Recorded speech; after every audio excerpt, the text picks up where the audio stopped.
Bye. Continuamos en Sol de la Tarde, son las 4:10. Bueno, en escena de nuevo, engalanando esta tarde y a todo el equipo. Doña Circe Almanzar, bienvenida, doña, ¿cómo está usted? Bien, pero no doña. Hola, Circe. Quítale la doña, que aquí doña nada más Consuelo. Dama. No doña. Circe, muchísimas gracias. Sabemos que tú estás muy atareada, pero nos has concedido 2 minutos. Y es que sale una declaración. Este es mi programa preferido. Ay, qué linda. Gracias. Gracias.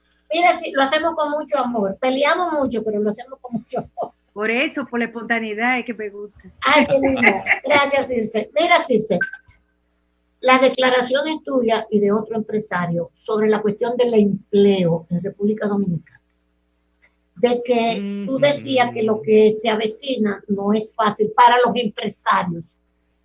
Para los empresarios, imagínate para los empresarios y para los empleados. Entonces, ¿cuál es ese panorama? O sea, cuando uno ve Estados Unidos, el porcentaje de desempleo, todo el mundo, aquí.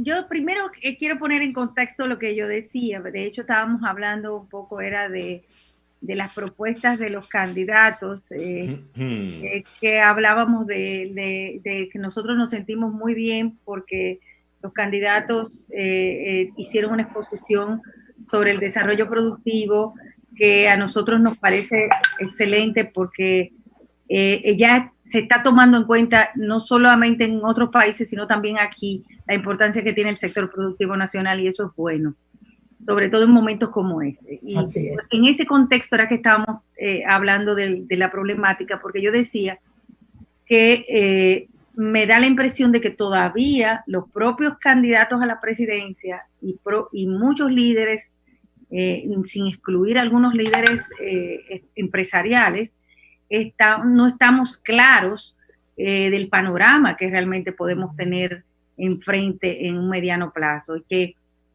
si bien hay muchas propuestas, muchos deseos, muchas inclusive compromisos que se pueden asumir, hay muchas variables que van a tener que tomarse en cuenta en los próximos meses e inclusive en los próximos días. Esto ha sido un tema de día a día.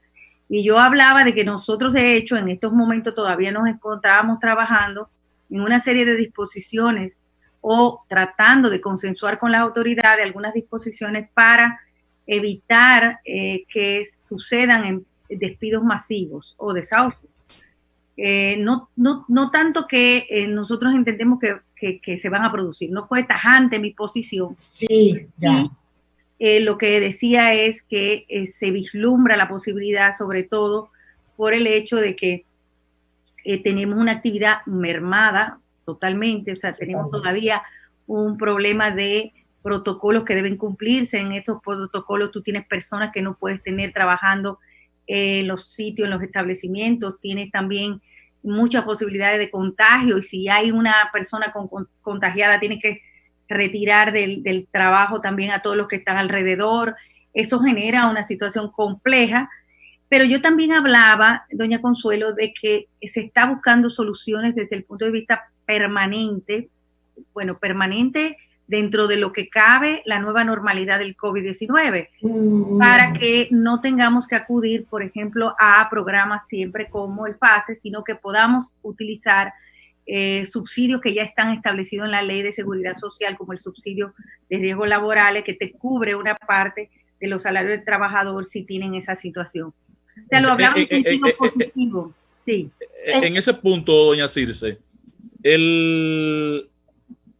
un empleado, un trabajador, se infecta de COVID en el escenario de trabajo o camino a él. ¿Es considerado, las autoridades de ustedes han considerarlo un accidente de trabajo? Mira, eso es parte de lo que nosotros entendemos que debe darse. Claro está, tenemos que llegar a un acuerdo, porque es verdad que es muy difícil comprobar dónde se contagió ese empleado. Pero si nosotros tenemos ahora mismo un programa PASE que se nutrió de fondos que provienen de riesgos laborales, para hacerlo más legítimo y hacerlo de carácter formal y poderlo perpetuar un poco más en el tiempo, sin que sea un tema de coyuntura, Sí. creo que lo idóneo sería que esto se quede claramente establecido de que si una persona que paga y cotiza a la seguridad social es infectada, pues entonces le cubra el subsidio de riesgo. Esa es nuestra posición. ¿Pero por qué? Porque realmente tenemos que buscarle una solución. Entonces, sería como una enfermedad laboral. Sí. No, y en el concepto, y como usted muy bien dice, en el concepto original, al Eso abordar los fondos para los programas FASE de la asistencia a la suspensión, se está considerando un accidente laboral. Pero entonces, todo va a depender, doña Consuelo y sí, de cómo activemos la economía en esto y de cómo nosotros lleguemos a la gente, a las empresas, a través de financiamiento. Porque si bien las ayudas sociales son importantes en un momento determinado y nosotros entendemos que fueron correctas, no se pueden prolongar. Estamos hablando de una cantidad de dinero enorme, o sea, que sobrepasa lo que puede aguantar cualquier gobierno. Claro. En una situación compleja de recursos y de ingresos fiscales, porque también tenemos una merma en los ingresos fiscales. Claro. Entonces tenemos que buscar soluciones. ¿Cuáles son las soluciones que nosotros vemos? Hay que inyectar dinero a la economía, mucho dinero, para que con el sector privado pueda dinamizarse a través de financiamiento blando. O sea, no podemos seguir con programas asistencialistas todo el tiempo, porque lo que vamos es a provocar una distorsión en todo el modelo económico. Y se nos va a acabar. Pero en ese lo punto, peor que tiene que se va a acabar. No va a haber de dónde sacar. Estima que son 300 millones de pesos que vale cada mes estos Exacto. programas. Doña Consuelo, en ese punto, 300 millones de dólares, perdón.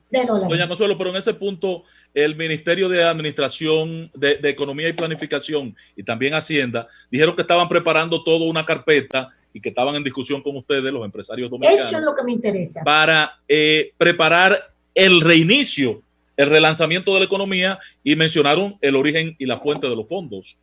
¿Qué ha pasado con eso? No, de hecho se está trabajando.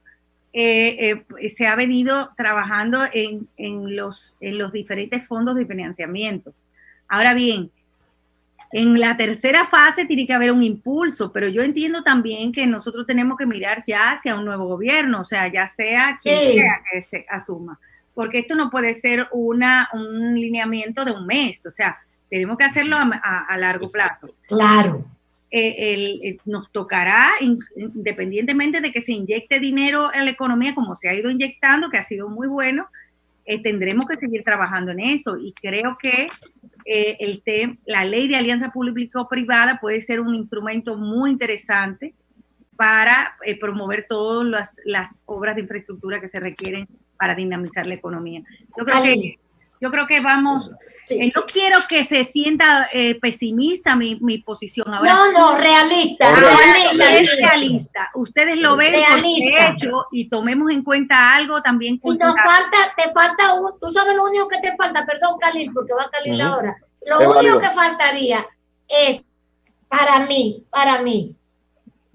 que el dominicano entienda que tiene que consumir la industria, lo que produce la industria nacional. Hay mucha conciencia. Yo soy una fanática de eso. Hay mucha conciencia. Ustedes lo saben. Hay que hacer una campaña nosotros mismos. Tenemos que consumir los productos dominicanos, carajo. Y hacer turismo interno, doña Consuelo. Hacer turismo interno, todo eso. Desde que se abren los vuelos, sino empezar a hacer turismo interno. No, eso son políticas. Khalil Michel. Circe. Que Circe tiene que ir. Sí, brevecito. Estuviste mencionando al principio la participación de varios candidatos presidenciales hoy en lo del CONEP, excelente. Pero dentro de ese contexto, Luis Abinader hizo un planteamiento respecto a la eliminación de normas burocráticas de poca recaudación en impuestos internos y también el tema de fomentar la ley de silencio administrativo. ¿Qué lectura le das a esto? ¿Piensas que es positivo para el empresariado? ¿Cómo lo evalúas?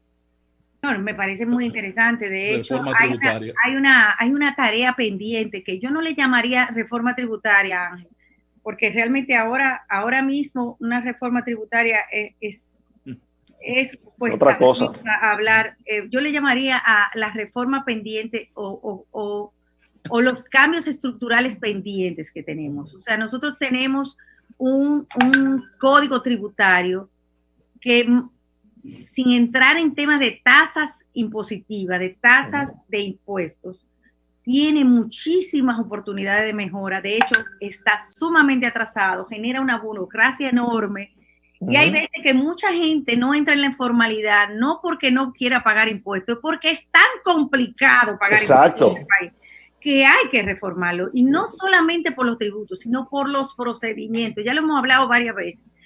Señores, aquí hay 5 formularios que llenar en una empresa formal todos los meses ante la DGI. 5. Una locura. Eso es una locura, y sin contar con algunos que son cada 3 meses, que se te unen al del mes. O sea, hay un tema de burocracia. El mismo director de Impuestos Internos lo ha dicho, que hay que resolver. Ahora, sin hablar de tasas impositivas, porque ese es otro tema. Ese es otro tema. No hay forma de abordarlo sin una reforma. Está bien, pero ella lo que está viendo es la estructura y después los otros son las tasas. Elizabeth, adelante.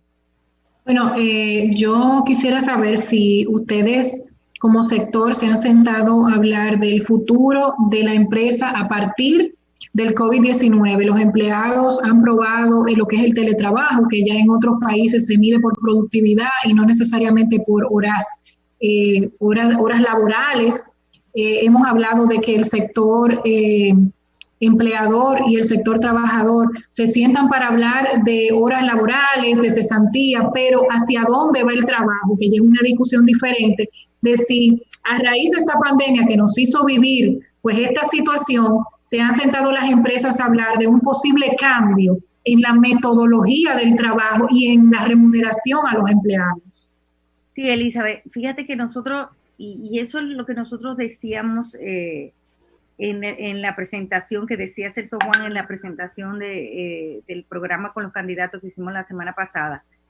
Nosotros entendemos que esta pandemia puede constituir un buen momento para no partir de lo que teníamos antes, sino hacer los cambios que teníamos que hacer, porque nos ha ayudado a entender en la práctica lo que muchas veces decíamos en palabras y en teoría.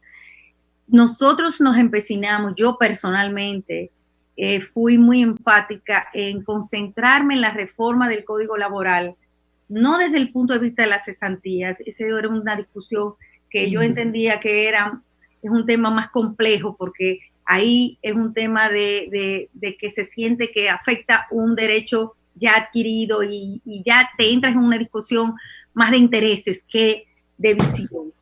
El tema del horario, el tema de la forma de la remuneración, el tema de las jornadas flexibles, claro, era un tema que nosotros decíamos, estamos quedándonos atrás, y efectivamente ahora se ha demostrado que tú lo puedes hacer, lo que tienes es que regularlo, no necesariamente para que la empresa tenga garantías, que sí es importante, sobre todo para que el trabajador tenga garantías y derechos establecidos, que pueda sentirse que tiene algún tipo de, que puede acudir ante alguna disposición legal que lo proteja. Al lugar entonces ahí, Circe, al seguro de desempleo. Pero ojo con el seguro de desempleo. Nosotros no estamos en contra del seguro de desempleo. Lo que nosotros no hemos llegado a la conclusión de si es viable financieramente en nuestro país. Sí es. Es otra cosa. ¿Por qué? Ay, papá. ¿Qué pasa? El seguro de desempleo se supone que debe proteger a todo el que está, el que es está económicamente activo. O sea, sí, que es y no solamente al empleo formal. Entonces, cuando tú tienes un 57% de desempleo, de informalidad. Informal, exactamente, que no necesariamente cotiza, entonces tiene que buscarle la vuelta para ver cómo financieramente es sostenible. Ese es mi punto, no es que yo esté en contra, es cómo podría ser factible, porque estamos hablando de que el seguro de desempleo es un seguro de reparto, no como el de pensiones que es para cada quien. Entonces ahí viene el tema de que si podemos caer en otro barril sin fondo, como hemos caído antes, como el IDSS, que es lo que no queremos. Muy bien, Circe, muchísimas gracias. Sabemos que tú tienes que irte y sigue sigue diciendo que este es tu programa favorito. Sí. Así es. Y felicidades por esa maestría en la dirección del debate. Vieron que no doy para la lotería. No, extraordinaria. No doy. El próximo Casandra lo va a dirigir usted. Mira, Circe, Doña Consuelo, pero sin lo de doña. Circe, dame un beso a tu mamá. Te lo doy. Un abrazo. Bye, bye. Señores, entonces nos vamos, Lea, vamos con Melton, que está esperando la llamada en Barahona antes de que